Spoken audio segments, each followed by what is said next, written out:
Imagine a memo so shocking it could change the course of history if it had ever been acted upon.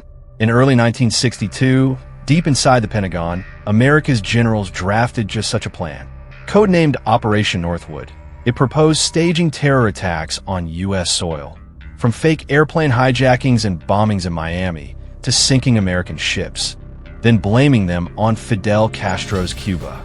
This top-secret blueprint was explicitly drafted by the Joint Chiefs of Staff to manufacture a casus belli against Castro. By 1962, Castro had overthrown Cuba's old regime and was openly allied with the Soviet Union.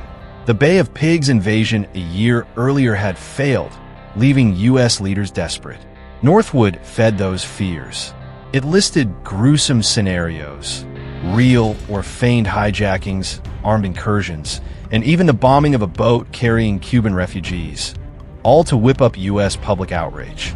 In one chilling example, the memo suggested remotely controlling a civilian airliner, repainted it in U.S. Air Force colors, then fabricate its shoot down off the coast of Cuba, blaming Castro for American bloodshed. Investigative reporter James Bamford later noted that America's top military leaders drafted plans to kill innocent people and commit acts of terrorism in U.S. cities to create public support for a war against Cuba. The Northwoods document spells it out bluntly. We could blow up a U.S. ship in Guantanamo Bay and blame Cuba. The memo observes, confident that U.S. casualty lists would cause a helpful wave of national indignation. It even recommends assaults on civilian targets at home, hijackings and bombings in Florida, Miami, Fort Lauderdale, even Washington, D.C., to paint Castro as an aggressor. Every horrific contingency was on the table, from assassinating Cuban exiles in the U.S. to staging attacks on U.S. military bases, all engineered to make it look like Castro had attacked the United States. When the plan reached the White House, it got a cold reception.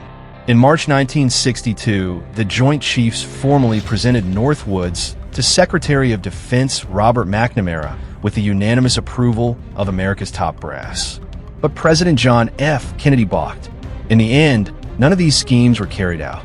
As the declassified documents make clear, Northwoods was authorized by the Joint Chiefs of Staff, yet ultimately rejected by President Kennedy. The false flag provocations were shelved, never activated. For decades, the plan lay hidden in classified files, a footnote even among Cold War secrets. It only saw daylight in 1997, when over 1,500 pages of Cold War records were declassified by the JFK Records Review Board.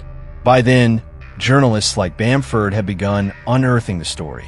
He notes that the Joint Chiefs kept Northwoods under wraps because it was so politically explosive that the Joint Chiefs never wanted to give these documents up. In Body of Secrets, Bamford describes Northwoods as perhaps the most corrupt plan ever created by the U.S. government. The scheme itself was never executed, but it remains a chilling what-if, a wartime plan stopped only by a critical veto. It stands as a stark reminder of how close the world came to seeing democracy's most secret arsenal turned inward.